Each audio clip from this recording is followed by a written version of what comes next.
How's it going, everybody? Today I'm here with my friend Emily, who is actually a mom who is able to retire her family by selling products on Walmart and Amazon. So I'm super excited to break down her journey here as an e-commerce seller. But if you just want to briefly introduce yourself, Emily, maybe let us know how you got into the world of selling stuff online. We can just roll from there. Yeah, thank you for having me. Like you said, my name is Emily. Like a lot of people know me from social media, but they don't know my name. Crazy Flippin' Mom on all social media accounts. And yeah, I started selling as a way to buy groceries. Really, my husband's job was affected by COVID and shutdowns, and I've scaled eBay, Poshmark, Wickr, all of the platforms. So I understood it. Scaling was always the issue there because I had 4 kids at home. Like, how do I keep going to the thrift store with all the little kids? I would always hit like $5,000 a month, and then I just couldn't not keep buying inventory. So found Amazon, and I think eBay is a gateway drug to Amazon, and I jumped in like most sellers do, addicted. Oh yeah, that first sale that hits, it's like, all right, I'm hooked. This is better than any drug. Yeah, yes, and I spent all of my money, all of my eBay money, just funneled it all into Amazon. In the first month, I almost clipped $10,000 in sales. I could see it. I could see how to figure it out, and it was amazing. We probably, honestly, would have lost everything without figuring out how to sell, just because my husband, like overnight, was just out of a job, and you're like, okay, let's figure this out. Thankfully, he was so supportive, and we ended up, he didn't have to go back to a job because we made this work and scaled Amazon and now Walmart with kids at home and limited budgets and time. So I love to share my journey to hopefully give other people inspiration that they're not stuck wherever they're at. Yeah, that's super cool. I'm excited to break down some of that stuff in more detail, but maybe let's start at the beginning of all that. For most of the people watching, they're trying to get their feet wet, making some money online, that kind of thing. You said you're hitting thrift stores to start making some money. Would you do that again to start making money online? Would you suggest that for a new person, or what would that best way be if you're looking at it from where you are now? Absolutely. And I think if you have a limited budget, your highest return on the money is going to be on eBay or Facebook Marketplace. You're going to see that money back a lot quicker than Amazon. Amazon, I tell people, especially moms who don't have a lot of credit card space and you need that cash. So if you don't have $1,000 to lose, don't start Amazon. Like after your divorce, Amazon is going to be here. So relax. Don't jump into FOMO. We're okay. Go to eBay. Sell your mother-in-law stuff. Sell your stuff you're not using. Sell your ex-husband stuff. Use that money to live a better life. And then when you're in a comfortable place, Amazon is a great step. But I still love eBay. I love buying estate sales. For a couple summers, I would just go to houses, estate sales, and be like, I'll buy everything for $300. You'd be surprised how many families were like, great. And I have all that stuff. So we have still an eBay store. In the summer, I love picking up stuff from the side of the road to resell on Marketplace. I embarrass my kids, but I'm just amazed. The stuff I find, like washing machines, dishwashers, dryers, cabinets, it's $20. But of the month, I have $500. I had this little coffee cup in my closet from that cash. And it's shocking because I'm like, this is not cigarette money. This is real money in here.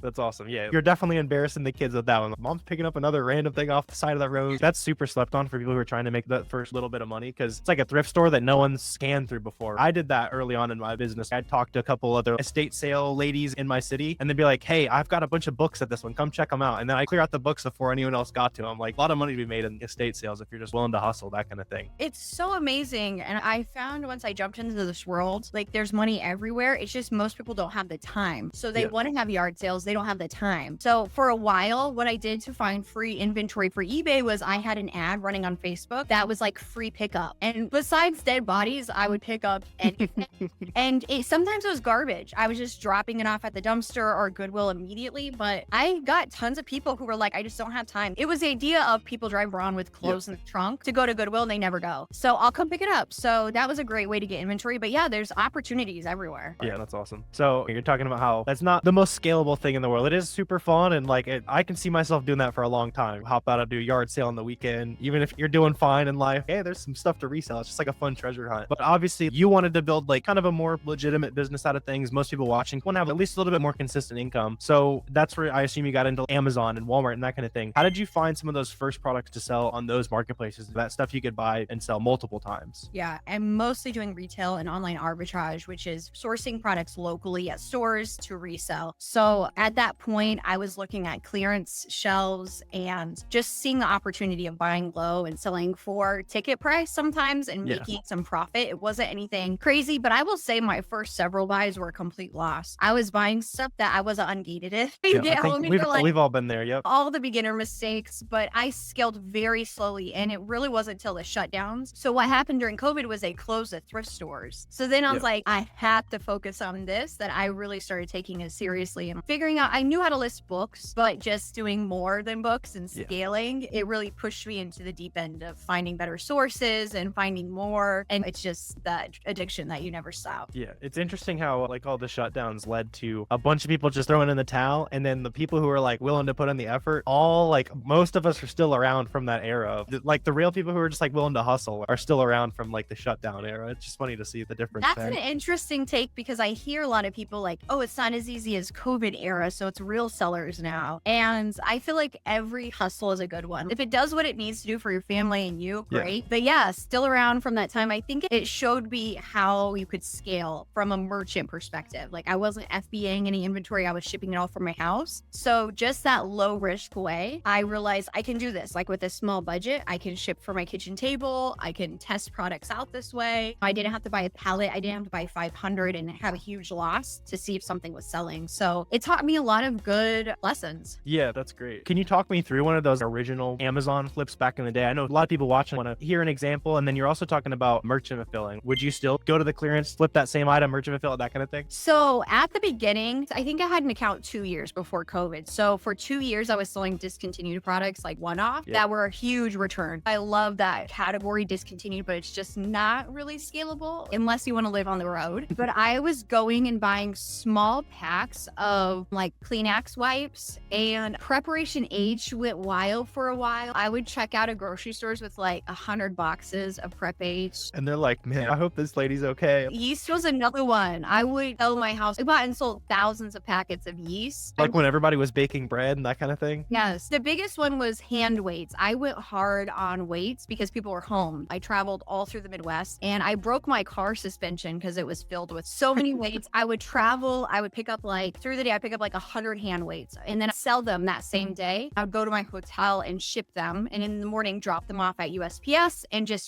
sprint and recycle. I took my kids and husband because I was making money on the road. It's like a little getaway and I'm making, but I never want to do that again. It was terrible. So are you still seeing opportunities like that pop up now, or is your business more just like consistency basis, or is there still lots of good items that people right now can go out and clear out the stores and that kind of thing if they're willing to hustle and drive around? Definitely during the holidays, huge opportunity. Christmas, Easter, Valentine's Day. During holidays, yes, you can definitely find things, merchant fulfill. I spent years, probably 4 years merchant fulfilling. My first big Q4 on Amazon, we shipped out $100,000 of product from my kitchen table. Just me. I swear I have arthritis. From that season, I never want to do that again. I made a ton of money. Hey, but you would do it again if you had to, wouldn't you? I would, tomorrow. Now I'm like, okay, let's ship everything in WFS. And if you told me a good lead after this, you better believe I'd be in the car for sure. That's funny. Yeah. Those of you guys watching, like those opportunities are still out there. And yeah, so we're talking about finding those Amazon products, that kind of thing. Obviously the sourcing process for the Walmart that you mentioned a little bit there is probably a little bit different. So like, how are you finding these like Walmart opportunities versus Amazon opportunities? Okay. When I started on Walmart, I focused Walmart to Walmart flips. And I hate to tell all of my secrets, but I'm an open book. But here's what's great about Walmart is they do so much research on their customer that if it's in a store, if it's on a shelf, they know their customer wants it. So I was like, okay, if it's in a store, I know somebody somewhere wants it. They put in all the research and the money and the time to figure that out. I'm going to test it and see as a third-party seller, can I sell it? So I really started that way and found amazing success and never looked back. I do focus a lot on buying clearance in store and online. You can get a lot of clearance online. I get it and I ship it out WFS. So that's really what I'm focusing on now. WFS, low fees, no placement fees, low prep because you don't have to label. So there's just like a lot of benefits of doing that right now. Yeah, that's awesome. So most people who are watching, at least from my audience, are primarily Amazon sellers. So which of them should start selling on Walmart? Who is that right for? Everybody. Everybody should be on Walmart. You need a backup platform for everything that gets shut down on Amazon. All the brands that overnight irrigated, put them on Walmart. So you need to diversify and Walmart should definitely be on the list. Everyone's talking about Walmart now, but in a year from now, even more. Yeah, I agree. I've been playing around with it for a year, 6 months, that kind of thing, and excited to expand things there for sure. And you and I actually, we got to just meet in person at Miami Sellers Conference, which is always good. If you guys are watching, make sure you come to those live networking events, that kind of thing. Like, what has networking done for your business? I know I talk about it a lot. People are tired of hearing me talk about it, but I'm going to make them hear another person talk about it. How important is networking for somebody who's selling stuff online? So in this business, we don't have an education necessarily. We don't have a school that we go to and learn. We go to networking events and we connect with people who are 5 years years down the road. That's our education. And during shutdowns, I, of course, jumped into Amazon. My husband's doing it with me, and we all were on Clubhouse. I don't know if anyone else was on Clubhouse. I forgot about that until right Yeah. now. That is an unlocked memory. Yeah. So I met some of the most transformative relationships and connections on Clubhouse that are mentors to me. And I know we did that because we couldn't meet in person, but since then, showing up every time I go to an event, I walk away, oh my God, I think that was the connection I needed. Like I had all these questions on my business now, like how to scale, how to source, how to diversify. And I always walk away with that connection. I think it's something about committing to yourself and investing in your journey that's a little bit outside the box, that there's always a return on that. So like when you invest in your health, when you invest in buying healthy groceries and networking, all of those things, even though you don't see an ROI necessarily on a page, there is definitely a reward in investing in your personal education and scaling. So it's everything to me. It's everything to my business. The way I look at it, you literally need 1 or 2 people that can bully you into getting rich online, right? When you find that product, oh, I'm thinking about getting 3. It's like, you need that person to be like, no, get 20. What are you talking about? You need those people in your life. And I know you and I were just talking, like you're throwing your own kind of networking event. Can you tell us a little bit about that? Yeah, the Seller Retreat is back this year, July 18th and 19th in Omaha, Nebraska. And I'm excited. It's a very curated networking experience where you're not going to feel like somebody's selling something. It's really deep diving into the education and the unattractive parts of your business that can change really not making anything to making more,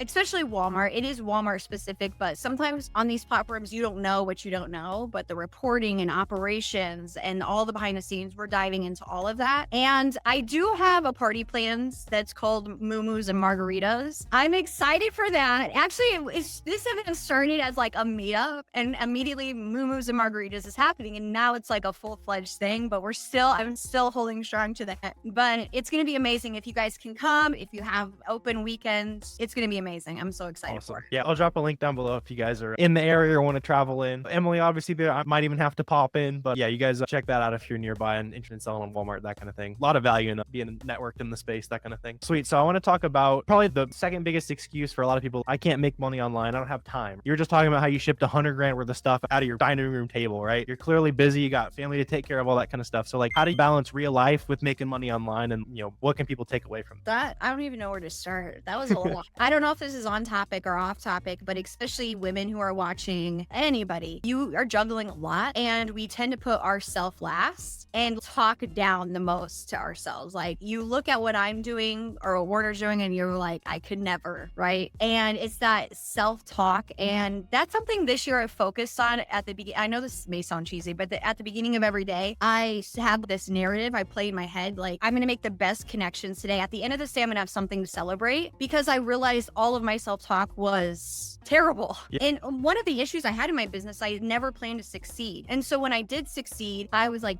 I don't know how to do taxes. I wasn't planning to make money. So when I did make money, that's a good problem to have, though. Right. So instead of going into situations like this is going to be a failure, which is a self-doubt talk that a lot of people do, I have really spent a lot of time shifting my focus. I am my biggest hype person now. And in this business, you work alone. So if you're not celebrating yourself, if you're not holding yourself accountable, it's hard to sustain, right? Because there's a lot of bad days, like a lot of shit days where I get on Amazon and I'm suspended. I can't sell brands. I have to liquidate. So I try to focus on positive, because I really can't handle negative and positive at the same time, and just take the hits and keep moving so I don't stop. I think at the end of the day, stopping is like the worst thing I could do in my business. So I don't know if that answered your question, but maybe I hit click. That's great. Yeah. I think that's really important. A lot of people are like, oh, that's kooky, but no, like the way you think about what you're doing and the way you talk about the things you're doing. I don't have time. All right, you don't have time because you said so. I can't do this. All right, you can't do it. But it's like, all right, I'm gonna make time, and then suddenly, oh, I spend 2 hours a day watching Netflix, or like I can source some products while the kids are crawling around playing with toys, that kind of thing. It's about putting in that extra effort. And I like the mental side is huge. It might even be bigger than the tackle side, right? The mentality to talk to other people, and the mentality of like, all right, I actually can do this, rather than worrying about the random nuts and bolts of it. It's super important. And I don't want to be unrealistic about my goals and what I can do, but I also feel like I can do anything I put my mind to. And that is at the end of the day, what's important. And I feel like there's not a ton of women in the space, because men are just like the gall wall of men to always show up and talk, be the loudest. We need that. We need to also feel so confident. What if we get it wrong? What if you show up and you're awesome? So I try to lean into that, and if I mess up, but that's how it is.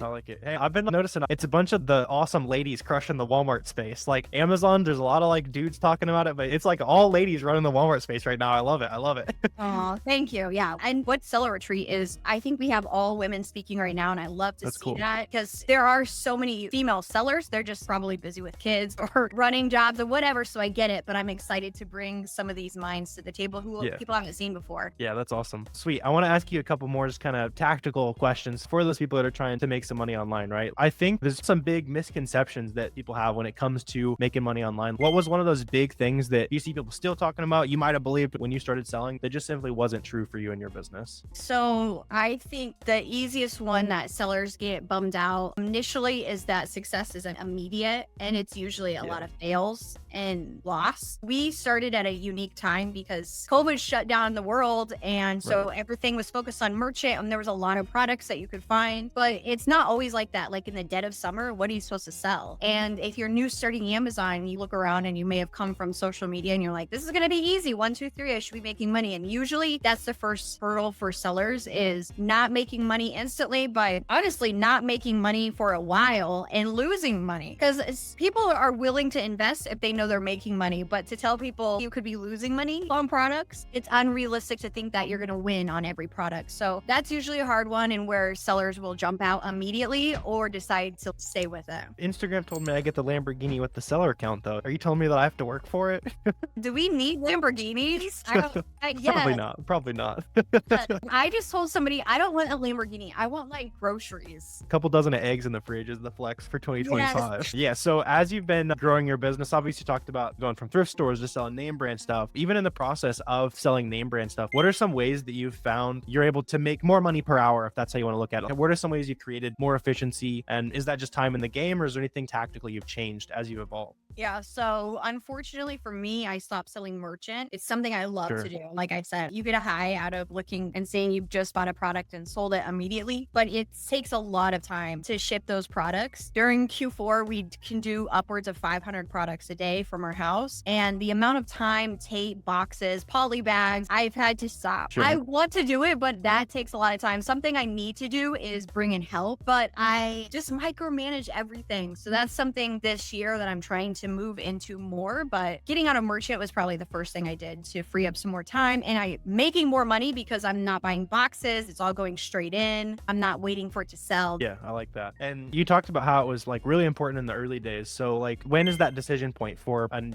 Amazon seller, Walmart seller, business owner in general? Like, when do you go from, all right, I'm going to spend as much time as possible and make as much profit as possible, to, all right, I need to increase my hourly, basically? What was that decision point for you? I don't even know if I got there. I feel like I work all the time. I honestly do, because I have so many projects rolling, and I'm passionate about what I do though. So I don't know if I'm like, I definitely ship everything in WFS, right? And so that selling part of my business feels like it's contained. But when people ask me how much you work, all the time, I'm thinking about projects. I'm dreaming about the next big thing and collaborations all the time because I'm passionate about it. So I don't know if there's ever, and that's, I mean, it's probably a problem with a lot of entrepreneurs. It's the blessing and the curse, right? You get every dollar you make as a result of your effort, but because of that, your effort is 24/7. Even if you're not actively working, it's 11 p.m., you're watching TV, it's, oh, what if I try that tomorrow? Or then you got to pull up the laptop, it's like, all right, I got to try this right now. Yeah, and I'm in a unique situation because I work with my husband, and he does like graphic design and a lot of the background interface with like customers and brands. And so we need to put boundaries down and go to sleep. And I'm not that way. So it's been an adjustment in our relationship for sure. But we're still, I think it's the best thing of my life is, I say, we've been together 17 years, but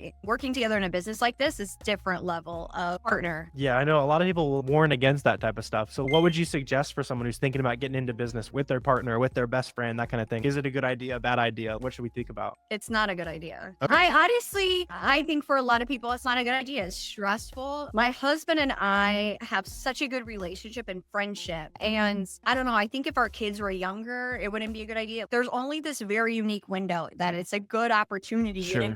But I think there's so many times that, I don't know, that's going to end terribly. How do you reconcile from a friendship that falls apart because business. So Yeah. I probably agree with them, although we've made it work. It's been difficult. Like, how do you go to sleep when you're like dealing with issues and restrictions? Like, it's heavy when that's your sole income, or you have an argument that day and you work together. Like, we stay at home, work together. So like, where do you go when you get into an argument?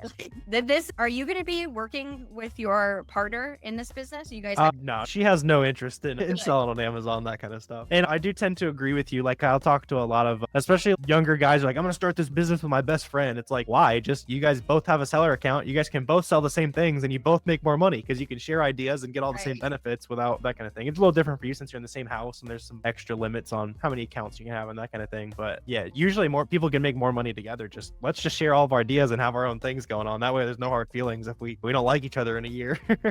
Yeah, I agree. It's just, I think it's hard to keep it all together, like the business and personal side. I don't know if it's ever a good idea, but we've made it work this far. Yeah, I like it. Sweet. So for that guy or gal that are watching this video and they want to make their first $1,000 on Walmart specifically, what are those first couple steps? What should they be on the lookout for? Leave some last minute words of advice for people who are trying to take action. Yeah, so I would go into a Walmart store. I think there's so many things. I know not everybody loves retail arbitrage, but when you're walking through a store, you'll definitely see trends, like the shelves that are going quickly. You'll see upcoming seasons, new products. And that is a great starting point for research. Like, you can open SellerAmp, scan those products immediately and see, like on Kiva, how are they doing on Amazon? Because that will give you like an idea of how could they be selling on Walmart as well, because a lot of the customers are looking on both platforms. But I like to start in a store. Honestly, we have great clearance. And what's interesting selling on Walmart is I go into a lot of Walmart stores and they're not created equally. Like, a deal and a clearance at one is not at another. So sometimes you really have to look around at multiple stores to see, like, this one is consistently marking down like on Thursdays, and this one is really aggressive. And I have found those stores that do really well, have made those connections. They know me. They're aggressive on their markdowns, and I will go in there and scoop up everything. It's like under $3, I'm in. At this point, once you start selling, you know what you can and cannot sell. But sometimes it's just putting in the effort on the front end and testing products. And that's a question I get, is like, how do I know if it's going to sell? Because we don't have Keepa on Walmart. You have to test it out. So there is good clues and data and information out there on Walmart, but a lot of times I just taking the risk, testing it out and seeing how it does. So don't be afraid. Start small. Look at what's trending in your stores. What you have in your stores, I don't have in mine. If you're in Florida around Disney, you have Mickey Mouse stuff. I don't have that in Iowa. So that's a good niche of things you may have in your area that other parts of the country don't have. So don't be afraid. Test it out and reach out with questions. I'm definitely here to help. Yeah, absolutely. And if they do want to reach out to you, find all your social media stuff, where can they find you? Yeah, Crazy Flippin' Mom, all social media platforms. You can go to the App Store and download the Crazy Flippin' Mom app on your phone. Come to the seller retreat in Omaha, Nebraska in July. Yeah, thank you so much for having me. Awesome. Absolutely. I'll drop all those links down below so you guys can go drop Emily a follow. Go shoot her a message if this has been helpful for you as well. But I really appreciate you taking the time to chat today, Emily. Thanks all you guys watching. If you want to show some love, that kind of thing, like, subscribe, all that good stuff. Drop any questions you got down below as well. Always happy to chat with you guys down there. Thanks again, Emily, and I will see you guys again very soon.